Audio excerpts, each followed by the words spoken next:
Assalamualaikum warahmatullahi wabarakatuh. Rahayu Sagung Dumadi. Pada kesempatan kali ini akan melanjutkan cerita Gajah Mada. Laporan Telik Sandi itu seperti petir yang meledak di siang bolong, benar-benar menyentakkan gendang telinga.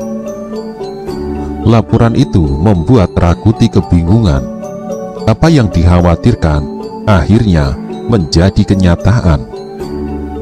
Menghadapi pasukan Jalapati bukan pekerjaan yang mudah. "Jangan memberi laporan ngawur," desis Rakuti. Telik Sandi itu merasa aneh karena Rakuti tak percaya pada laporannya. "Apa yang kulaporkan benar adanya, Rakuti," tambah Telik Sandi itu. "Pasukan Jalapati telah melakukan persiapan untuk menyambut serangan ini.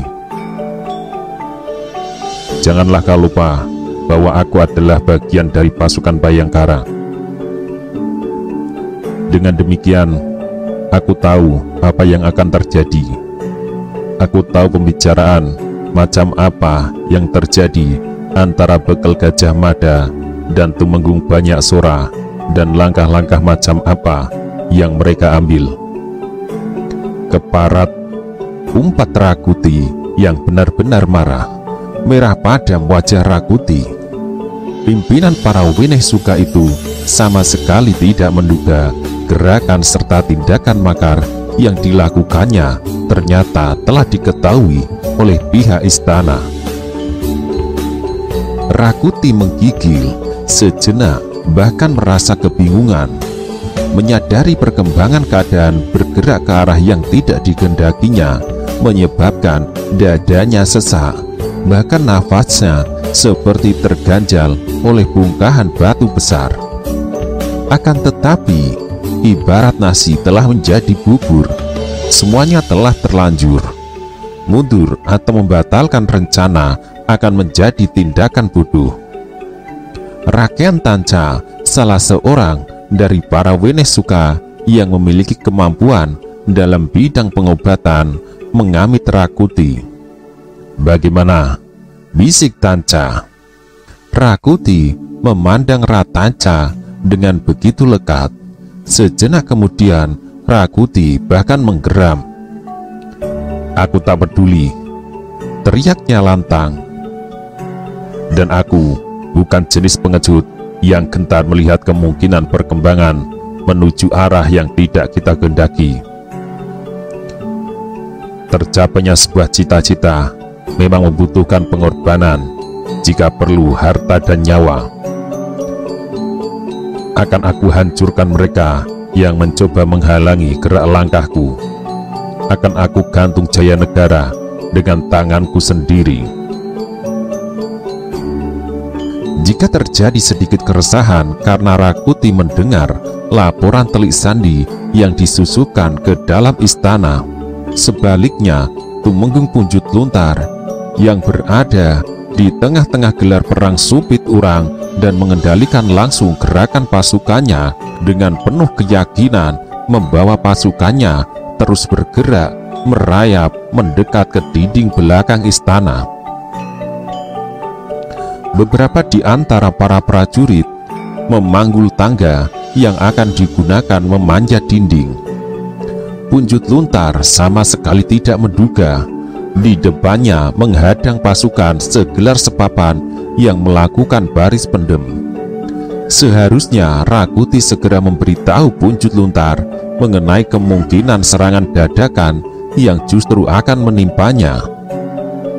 Namun entah karena pertimbangan macam apa, atau mungkin karena Rakuti tidak mampu berpikir lagi, dibiarkannya Tumenggung Punjut Luntar terus berjalan dengan tegap ke arah jebakan yang siap menjemputnya. Dalam pada itu, pasukan Jalapati yang melakukan baris pendem telah melihat kedatangan mereka. Gerakan para pemberontak yang mencoba menjarah istana dan menjungkalkan jaya negara itu makin lama makin dekat. Segenap prajurit menunggu dengan jantung dipacu. Pagi yang kemudian datang itu tiba-tiba terkoyak oleh bendi yang dipukul dengan tiba-tiba. Jaraknya begitu dekat. Dentuman suara bendi itu sekaligus menjadi perintah bagi pasukan yang melakukan baris pendem untuk melakukan serangan mendadak. Seketika dari arah yang tidak terduga, dari balik pohon, dari balik semak-semak dan perdu, bahkan dari gundukan yang dikira tanah atau rumput, tiba-tiba berloncatan prajurit Jalapati melakukan serangan dadakan. Akibatnya luar biasa. Pasukan pemberontak yang tidak mengira bakal menghadapi serangan kejut seperti itu menjadi kebingungan. Malang bagi mereka yang tidak siap, ayunan pedang atau tombak dengan ganasnya menyobek tubuh mereka. Serangan kejut itu disusul oleh sorak-sorai dari balik kabut yang tebal. Tiba-tiba bermunculan bayangan tubuh berloncatan mencoba memanfaatkan keadaan itu. Bendi yang dianggap keramat, bendi Kiai Samudra, dipukul bertalu-talu. Suaranya menggetarkan udara dari ujung ke ujung. Gila, umpat punjut lontar yang kaget mendapat serangan tidak terduga itu. Akan tetapi, Tumenggung punjut lontar bukan Tumenggung kemarin sore yang tidak memiliki pengalaman perang sama sekali. Pada dasarnya, Tumenggung punjut lontar telah membaca sebagai kemungkinan yang akan terjadi, termasuk kemungkinan mendapat serangan mendadak seperti itu. Itulah sebabnya dengan cekatan punjut lontar segera memberikan perintah-perintah. Semua kembali dalam ikatan, teriaknya. Para senopati dengan cekatan segera menerjemahkan perintah itu. Walaupun dilibas kesulitan luar biasa dan dengan sangat susah payah, mereka berhasil mengikat diri. Malang bagi yang lepas dari ikatan, pasukan Jalapati dengan penuh keyakinan mengantarkan mereka memasuki gerbang kematian. Teriakan keras sekali terdengar ketika tombak dan pedang terbenam ke dalam tubuh. Kabut bergerak bagi diadu. Pagi yang datang mulai memberi jarak pandang yang cukup. Langit timur semburat kemerahan. Akrab dengan pagi yang berdarah itu, suara burung gagak melengking menyayat dari beberapa tempat. Sejenak ketika terjadi kegaduhan, suara serak burung berbulu hitam itu terbungkam. Namun di saat lainnya lagi, kembali burung itu melengking, seolah-olah mewartakan kepada teman-temannya bahwa tak lama lagi mereka akan berpesta pora sepuas-puasnya. Banjir darah dimulai. Dari arah belakang pasukan Jalapati, bendi Kiai Samudra dipukul amat keras bertalu-talu. Suara bendi itu bergetar nyaring mencapai jarak jangkau yang jauh, mengagetkan siapapun. Bahkan sebenarnya suaranya menggetarkan segenap sudut kota raja. Bagi segenap prajurit Jalapati, suara bendi itu bagaikan membakar semangat mereka untuk mengamuk sejadi-jadinya. Namun sebaliknya, bagi pasukan pemberontak, suara bendi itu sungguh sangat mengganggu, seolah merintangi setiap ayunan senjata yang mereka lakukan. Suara bendi itu pula yang membangunkan seluruh kota sekaligus menyentak siapapun pada kenyataan tidak terduga. Perang. Seorang suami yang masih tidur nyenyak terbangun mendengar suara tak lazim itu. Sebagai mantan prajurit yang pernah ikut malang melintang, lelaki tua langsung tahu apa yang terjadi. Suara bendi itu amat dikenalnya karena dahulu kala dalam perang yang pernah terjadi saat Majapahit menggempur benteng Pajarakan di Lumajang. Dirinya yang mendapat tugas mengayunkan tabuh memukul bendi itu. "Ada apa, Kiai?" bertanya istrinya yang sudah tua itu. Lelaki tua itu masih diam memperhatikan suara yang singgah di gendang telinganya. "Itu bendi samudra," desisnya. Suaranya amat khas.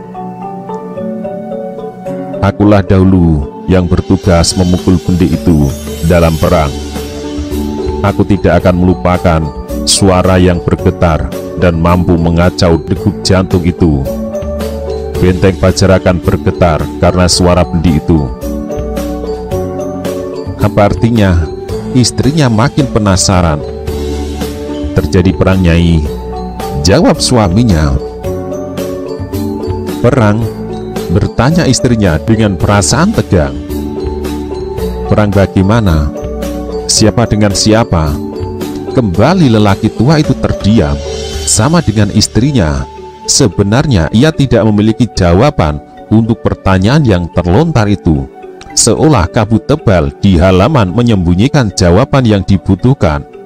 Bergegas lelaki tua itu pergi ke halaman. Ternyata tetangga sebelah rumahnya telah turun ke jalan pula. "Hei, kau dengar suara itu?" bertanya tetangganya yang berusia lebih muda begitu melihatnya. "Tentu," jawabnya agak serah. "Dahulu aku orang yang mendapat kepercayaan mengayunkan tabu memukul bendi itu. Nada seperti itu bertanda perang tengah campuh." "Baguslah," tetangganya berkata. Hal itu tentu membuatnya heran. "Kenapa?" tanya lelaki yang dikala masih menjadi prajurit mendapat kepercayaan menabuh bendi samudra. "Kau lupa, anakku seorang prajurit," jawabnya dengan tegas dan penuh keyakinan. "Inilah saatnya anakku mengalami pendadaran sesungguhnya. Apabila anakku berhasil menunaikan tugasnya dengan baik, akan menaikkan jenjang pangkatnya." Lelaki yang pernah menabuh bendi Kiai Samudra itu termangu. Baginya, perang adalah hal yang amat mengerikan. Dalam perang, tidak ada lawan dan kawan. Yang ada hanya dua pilihan yang sama buruk, tetapi tidak bisa dihindari, membunuh atau dibunuh. Hal lain yang juga dicemaskan dengan terjadinya perang adalah rusaknya tatanan. Penjaraan tidak akan takut lagi keluar dari sarangnya merusak bangunan-bangunan, bahkan melakukan perampokan dan pemerkosaan, apalagi ia mempunyai anak dan beberapa cucu. Kecemasan yang sama menyeruak ke segenap penduduk di kota Raja Majapahit. Pagi itu benar-benar menjadi pagi yang sangat halilintar, dikala tak ada mendung dan langit sangat bersih. Di sisi lain, suara bendi samudra yang menggetarkan pagi itu juga menggetarkan isi dada Srijaya Negara. Ketika bendi itu mulai terdengar, serasa jantungnya ikut bergetar. Jaya Negara gelisah. Pewaris tahta Majapahit itu mondar-mandir di dalam biliknya. Namun, rasa penasaran yang menggeretaki dadanya tidak tertahan lagi. Jaya Negara bergegas keluar. Bekal Gajah Mada dan Gagak Bongol serta Lembang Laut berada di depan pintu. Serentak 3 orang Bayangkara itu memberikan penghormatan kepada rajanya. Akhirnya, bisul telah pecah. Jaya Negara bertanya dengan suara sedikit gemetar. Bekal Gajah Mada mendekat. "Hamba tuanku," ucap Gajah Mada. "Perang telah pecah." Jaya Negara tegang. "Siapa yang memukul bendi Kiai Samudra itu?" tanya Jaya Negara. "Pada mulanya, bendi Kiai Samudra dicuri oleh pihak pemberontak tuanku. Namun, mata-mata Bayangkara berhasil mengambilnya dan sekarang digunakan untuk membakar semangat pasukan Jalapati yang berjuang menghadapi mereka," jawab Gajah Mada. Jaya Negara mangut-mangut. Jaya Negara merasa permukaan wajahnya menebal. Mengapa banyak sora tak kau bawa menghadapku sebelum menghadapi Kraman itu? Jaya Negara kembali bertanya. Hamba tuanku, tidak ada kesempatan sama sekali. Namun rakyat Manggung Banyak Sora sempat menitipkan sembah dan baktinya agar disampaikan kepada tuanku dengan perantaraan hamba. Jaya Negara gelisah. Dari laporan Bekal Gajah Mada, Jaya Negara telah mendapatkan gambaran kekuatan yang tengah berlaga di medan perang. Pasukan Jalapati di bawah Banyak Sora dan pasukan Jalarananggana di bawah pimpinan Tumenggung Punjut Luntar memiliki kekuatan yang sama. Sulit mencari jawab siapa yang akan keluar dari medan perang itu, karena keduanya memiliki kekuatan yang sama tangguhnya. Akan lebih buruk jika nantinya pasukan Jalayuda seperti yang dilaporkan Bekal Gajah Mada ikut bermain memainkan perannya sendiri, mewakili keinginan Tumenggung Panjiwatang menduduki tahta. Keadaan benar-benar ruwet. Bagaimana gambaran akhir dari perang itu, Gajah Mada? Jaya Negara mengurai kegelisahan hatinya. Sulit memperoleh gambaran tuanku, jawab Gajah Mada tegas. Bagaimana jika upaya Banyak Sora melindungi istana itu tidak membuahkan hasil? Kembali Jaya Negara bertanya. Sri Jaya Negara benar-benar gelisah. Dadanya memedam menggumpal-gumpal rasa kecewa. Tuanku, Gajah Mada berkata tegang, berusaha mempengaruhi Jaya Negara agar juga tenang. Kalau Tumenggung Banyak Sora berhasil melumpuhkan musuh, tuanku tetap berada di istana. Akan tetapi, jika seperti yang tuanku bayangkan, dinding istana ini berhasil dijebol, hamba mempersiapkan langkah untuk mengamankan tuanku. Mengungsi. Mengungsi. Betapa kecewanya Jaya Negara mendengar kata-kata itu. Ia seorang raja yang harus disembah oleh segenap kawulanya, orang yang paling dihormati melebihi siapapun. Segala yang diucapkan harus terwujud dan menjadi kenyataan. Jika istana tak berhasil dipertahankan, ia harus melarikan diri terbirit-birit, mengungsi, dan masih harus dikejar-kejar oleh pemberontak. Sungguh amat menyakitkan. Betapa sesak dada Jaya Negara yang harus menelan kenyataan pahit itu. Pada saat yang demikian itulah seorang tengah mengintip. Orang itu berpakaian khas pasukan Bayangkara. Dengan langkah ringan, seperti langkah kaki seekor kucing, mengendap-endap tanpa suara, prajurit Bayangkara itu berusaha mencari jarak pandang yang sesuai dengan rencana yang akan dilakukannya. Tangan kiri prajurit Bayangkara itu memegang gandewa yang siap dibentangkan. Tangan kanannya memegang anak panah.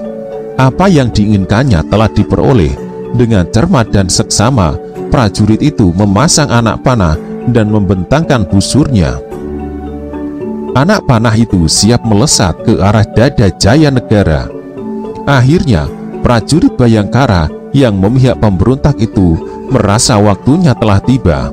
Anak panah itu lepas dari busurnya. Akan tetapi, Bekal Gajah Mada benar-benar prajurit yang tangkas dan terengginas. Telinganya yang tajam mampu menangkap derit busur yang dibentang. Bersamaan dengan anak panah lepas dari busur, Gajah Mada meloncat dan mendorong Jaya Negara sehingga jatuh berguling. Jaya Negara terperanjat dan isi dadanya serasa rontok. Bertepatan dengan itu, Gagak Bongol dan Lembang Laut segera meloncat dan memburu orang yang telah melepas anak panah. Namun, orang yang melepas anak panah itu mempunyai waktu sedikit lebih banyak dan juga diuntungkan oleh kabut yang tebal yang turun. Dengan terginas, orang yang tidak dikenal itu melenting, kemudian melenyapkan diri entah kemana. Jaya Negara kebingungan, belum menyadari apa yang terjadi. Dengan tertati-tati, Raja Majapahit itu berdiri.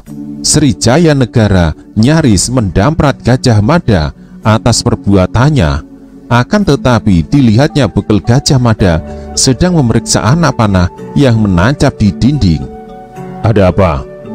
Jaya Negara bertanya. Bekel Gajah Mada mencabut anak panah itu dengan memperhatikannya dengan lebih cermat.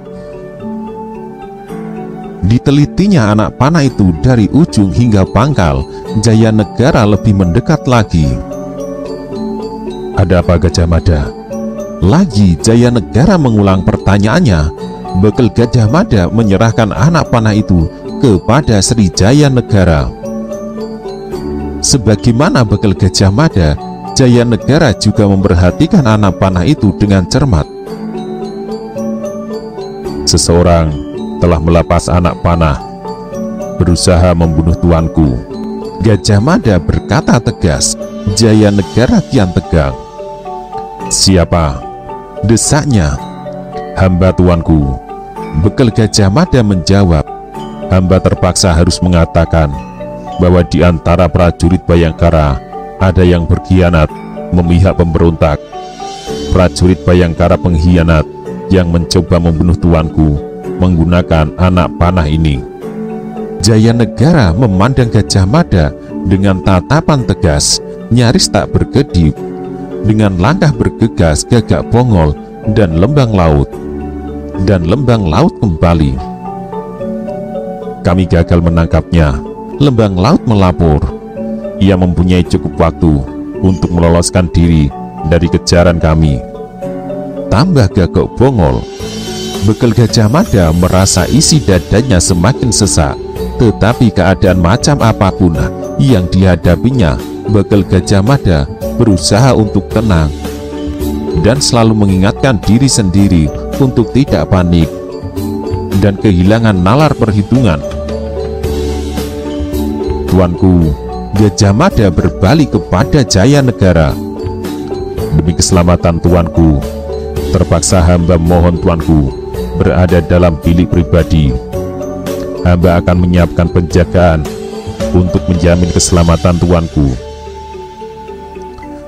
Jaya Negara mengangguk, tak keberatan terhadap permintaan itu. Tanpa banyak bicara, Jaya Negara yang dikala muda bernama Kolo Gemet itu masuk ke dalam bilik pribadinya.